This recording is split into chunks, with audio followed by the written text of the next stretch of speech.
så er man ude ved en lille vildmose. Det ligger ude ved Kongesø. Med Kongesø Bælum. Tættest på Kongesø. Lige hvor langt ude, ved jeg ikke. I kan jo se, at jeg har ikke cykelcomputer på. Men så tænker I, jeg har jo på telefonen. Men den ved jeg egentlig ikke, hvad den app hedder. Så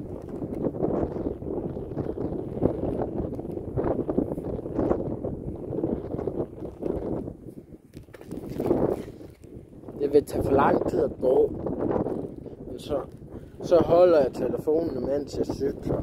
Selvom det egentlig ikke noget med, hvad må.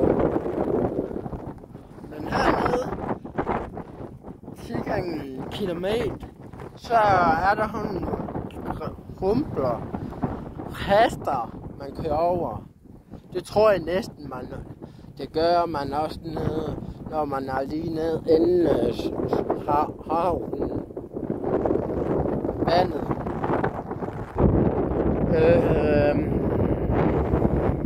Altså når vi er far ud af det, alt det her lille vildmose.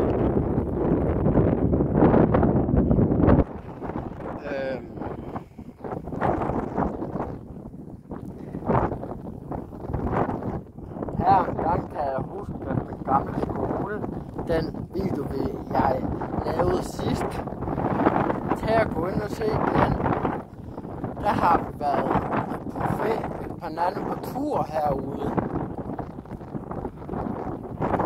Jeg kan huske en af de piger, jeg nævnte i videoen, der hed Camilla. Hun boede i Kongesø dengang.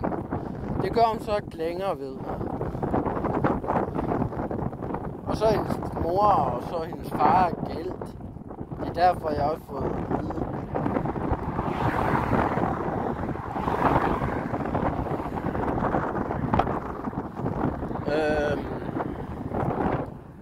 Yeah.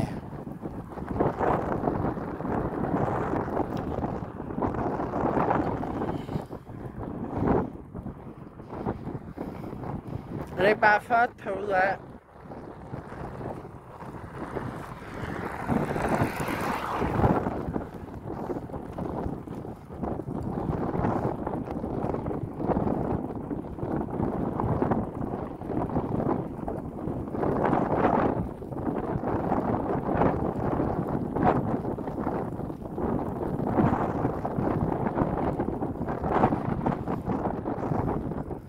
Så ligner til, at der kommer en vej herhen.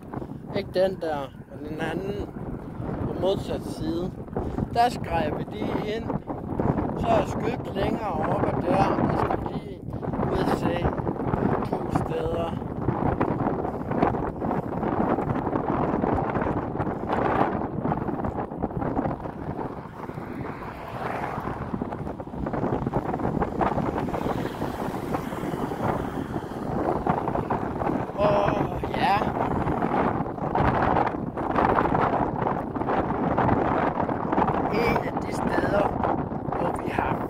Ikke været hen. Det er faktisk der, hvor den bil kører ind nu. Vi skal samme vej nærmest.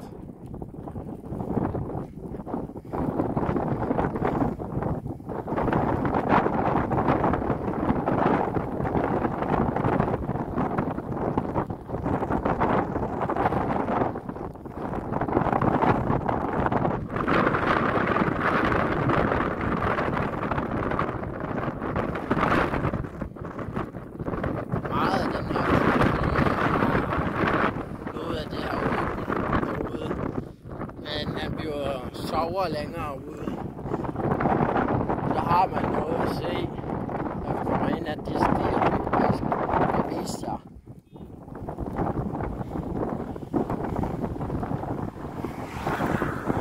Det var en enkelt kan gå derhen. Det ved jeg nemlig ikke.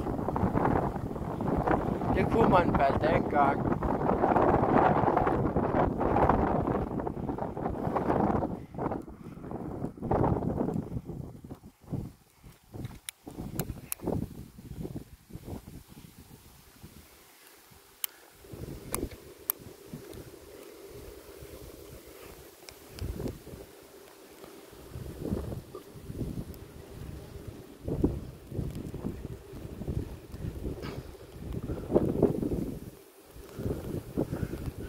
meget af det her, der kan jeg også mærke, at jeg får mere fart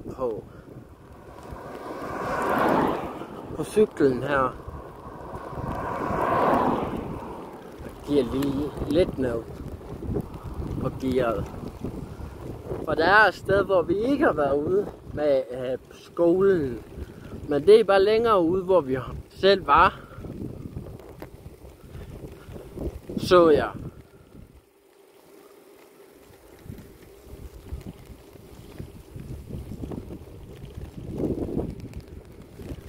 Prøv at se herover. Der går vist nogle heste. Man kan ikke helt se det.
Der kørte vi i en der nævnte der på den der video, at vi havde en Iveco ladet bus, 18 personers. Den kørte vi meget i, når vi skulle på ture, også til svømningen. Jeg mener, jeg havde om fredagen egentlig.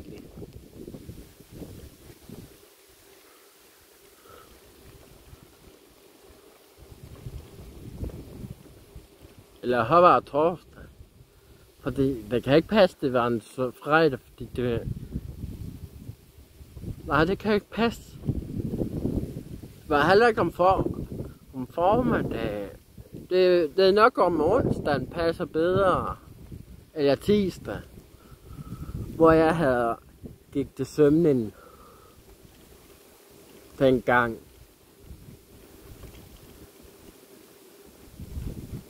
Hvor det hellere pas.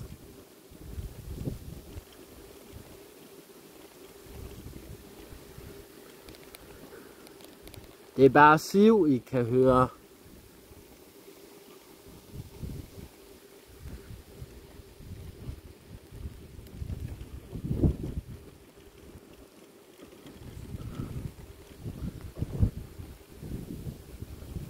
Jeg har altså kørt meget langt skøgt nu, men det er ikke langt nok endnu, vi skal. Jeg kan se, at han er hvid skidt og løg længere ude. Man kan også se en bil, og det er derude, vi skal.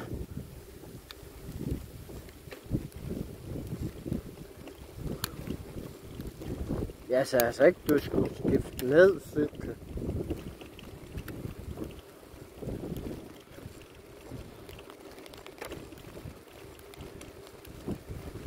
Og så ved jeg ikke, om man kan køre fra herude over på den anden vej, over på næsten længere ude, eller om vi skal den samme vej. Men det tror jeg faktisk, at vi er nødt til.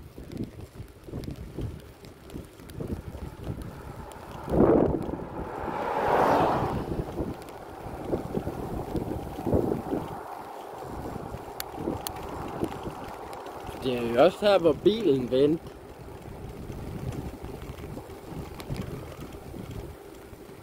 Og det er vist også den vej, hvor bilen kørte, vi skulle.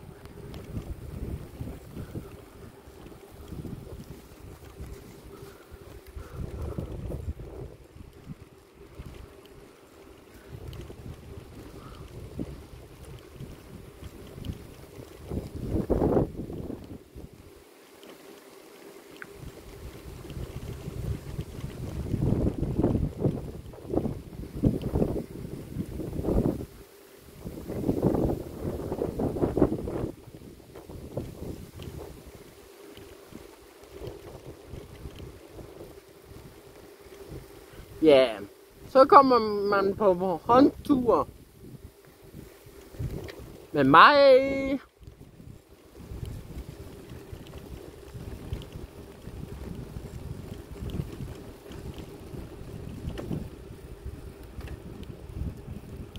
Der har vi et hvidt skilt, hvor der står 60.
Så hvis nogen af jer, der ser den her video fra min gamle skole, så har I noget at sige, at jeg cykler meget en lang tur. Især dig, Nadja B.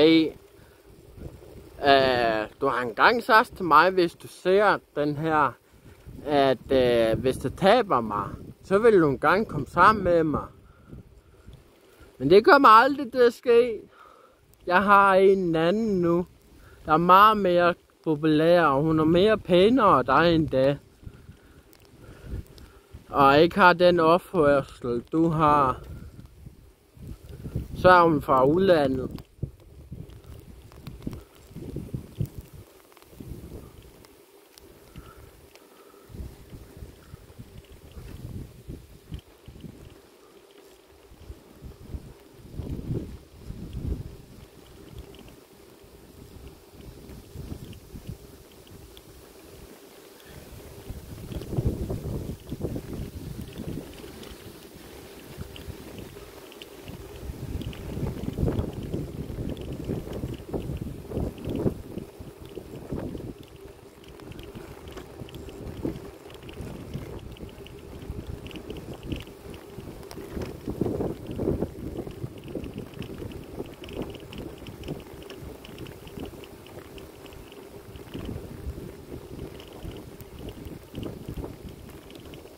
Nu kommer vi vist til at køre over noget, jeg synes ikke, jeg har set før.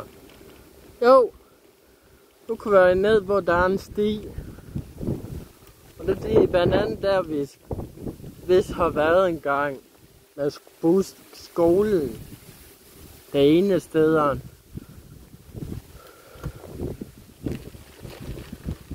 Så kører vi ind. Vi finder et sted, hvor vi kan sætte cyklen. Jeg er jo på cyklen.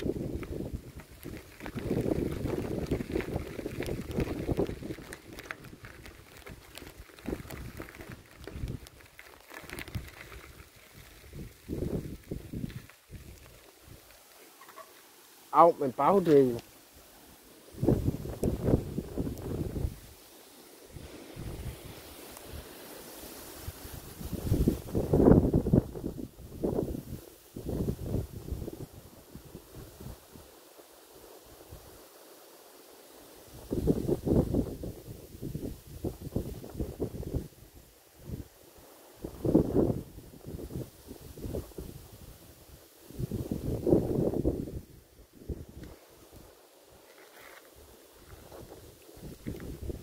Tag chancen. Jeg gider ikke at sidde sætte cyklen, fordi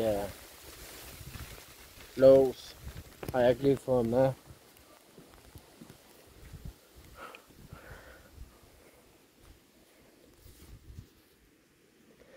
Det her, det er det, vi skal ud og se nu. Det er den der sti vi skal til at cykle på.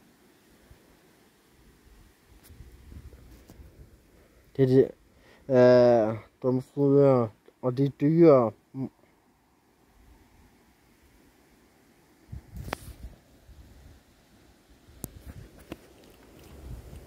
I kan jo se, hvor vi er nu. Ja, der.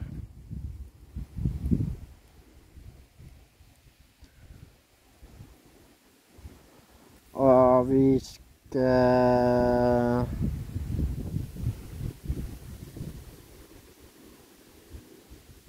Eller er vi?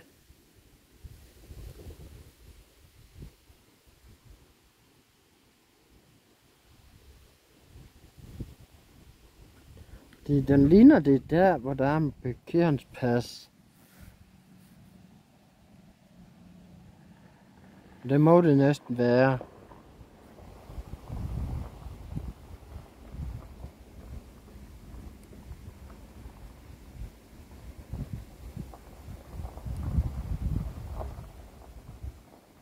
Jo.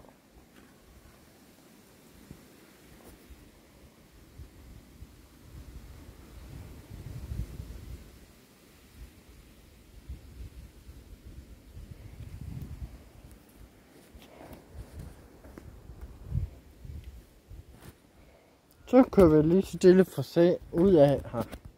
Jeg tror faktisk, at dengang vi gik på den her sti, der var jeg kærester med en, der hed Nadjø. Jeg mangler ikke sine efternavne, men der var jeg vist kærester med hende en gang. Må det da være?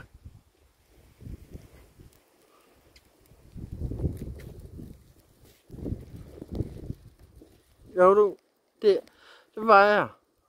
Og det var vist tilbage til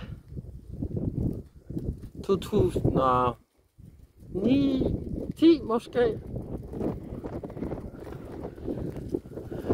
At vi var herude sidst.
Nej, det her.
Det vil lige vise dig.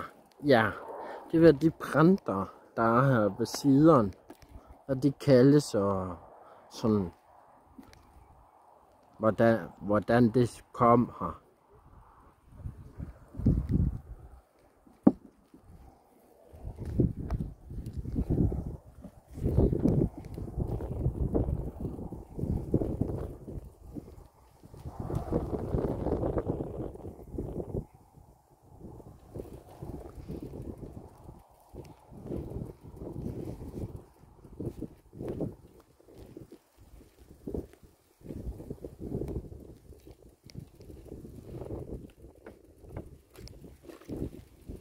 Jeg er lidt ujævn, de bræt, der man kører op på. Det er ikke til at køre på med cykel her. Nu har vi ude i noget sø, en form. Jeg mener også, der var en bro til sidst. Her er det sommerfugl, man kan møde herude. Eller en form som fugl. Og hvad det kaldes står her.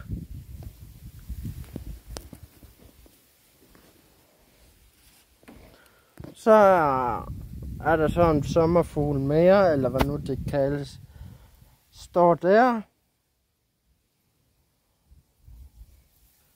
Det er en trusse. Krybtrusse.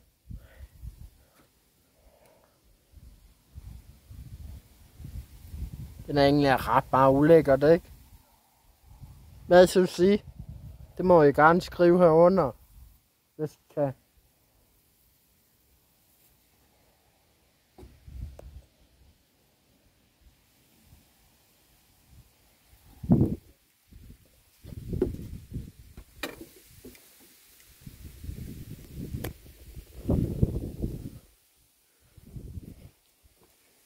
Så går vi lige herop for at vise det lidt mere.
Så er der en sti ved et slet vand her.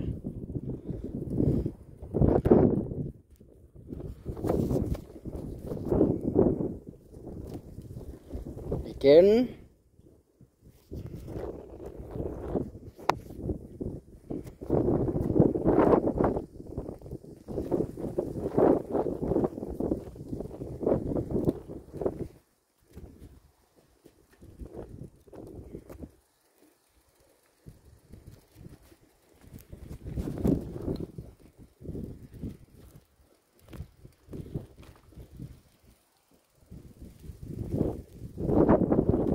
Hvorfor jeg ikke lige selv siger noget nogle gange, det er fordi, at så er vi sammen med nogen. Jeg tror, du går forbi, hvis du går herude uden at drukne. Og jeg laver videoer. Nej, gør du det? Ja. Det er spændende. Mm. Jeg har ikke været ude sammen med folkeskolen herude siden 2009. Tænk, sjovt. Mm. Nu kan du også se forandringen. Ja. Vi gik og snakkede om, hvor meget det kan vokse til med alle birketræerne. Mm. Ja, bliver de fældet efterhånden taget, eller får de bare lov til at overgro det hele? Tror jeg, det nok bliver fældet. Ja. Eller så krikker de fra stien og der. Ja. Godt arbejde. Ja. Ellers så gå ind på YouTube og så skriv Nikolaj Johannessen.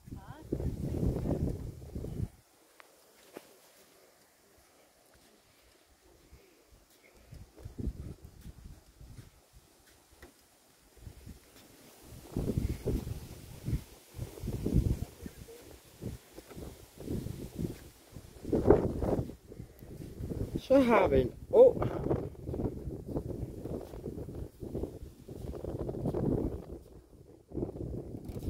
Jeg ved ikke om det var længere nede eller længere tilbage. Men også kigge.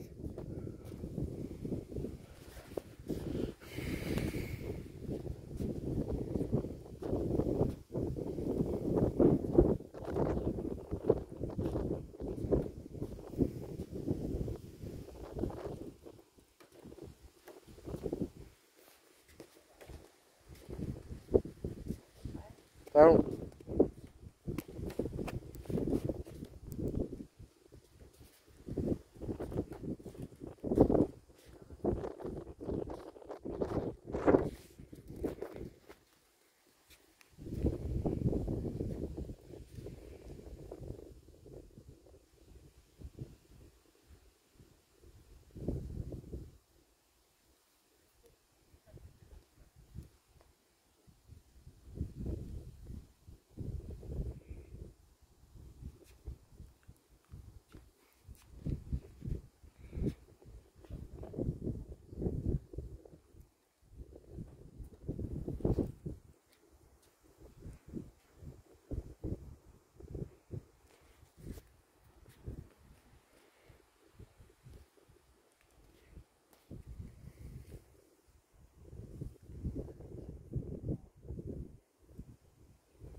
ind ad den smalle sti her.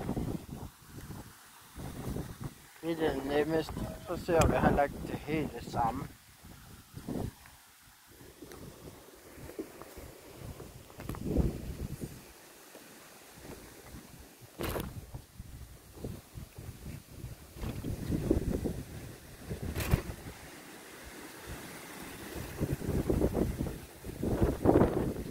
Der går vi altså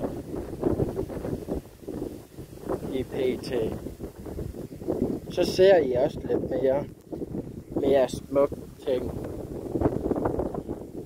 Den her sti tror jeg faktisk heller vi gik.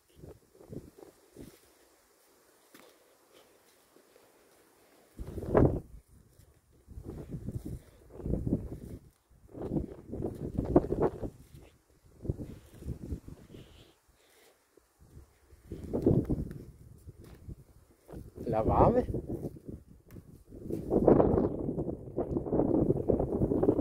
Yes.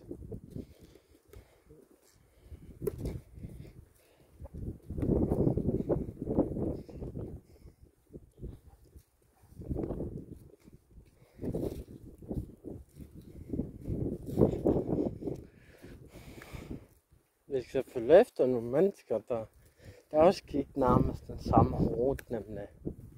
det er den ro, vi også selv skal. Vi skal ikke bruge der kabel mere. PT.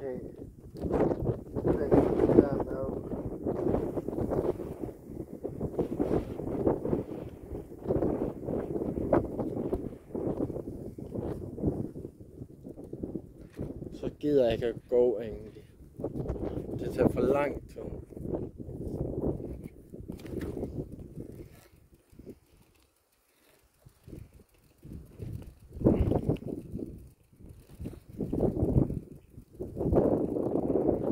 Ja, det er også nærmest kun en gåsti.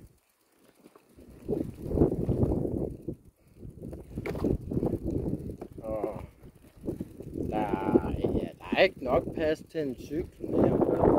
Hvis der lige kommer en baggrund. En, der skal den samme vej.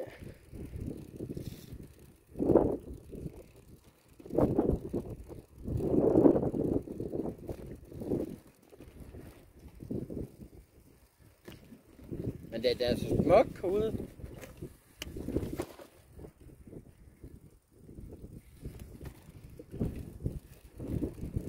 Ikke?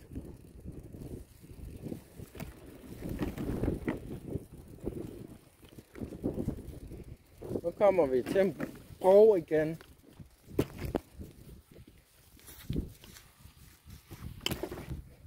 Nu skal vi over den.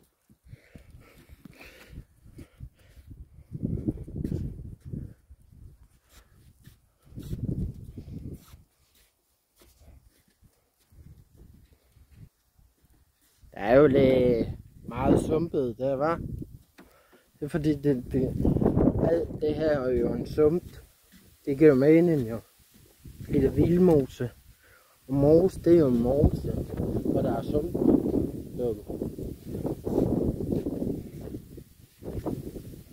For at komme med et dumt mostmål til alle.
Tak.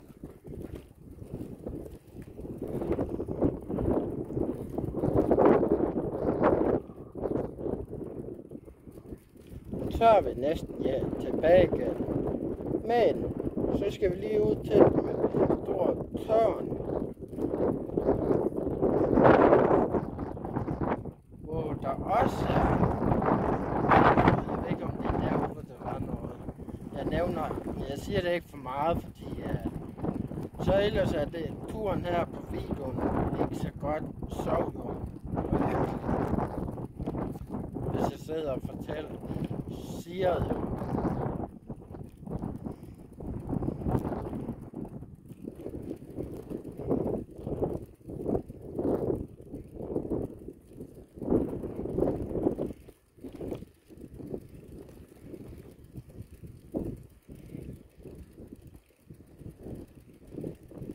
Det kilder lidt i maven, når man kører her.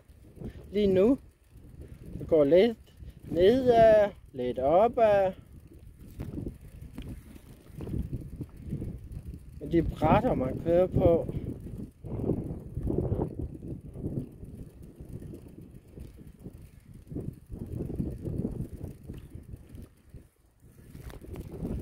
I kan jo kun se her, at der er 4.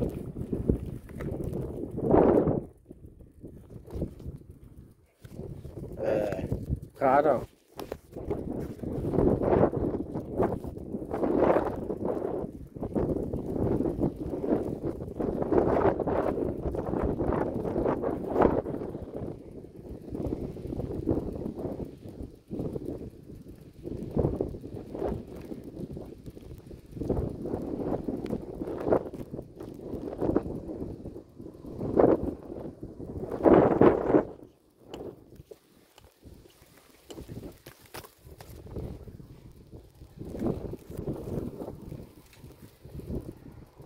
drejer vi ud. Det her, hvor vi var til sidst.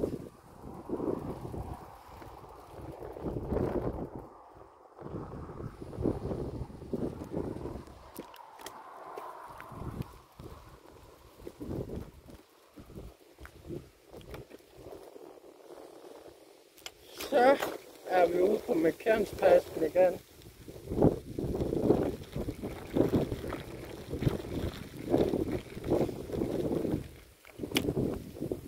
Så kører vi nedad igen, ud af den her vej. Så set.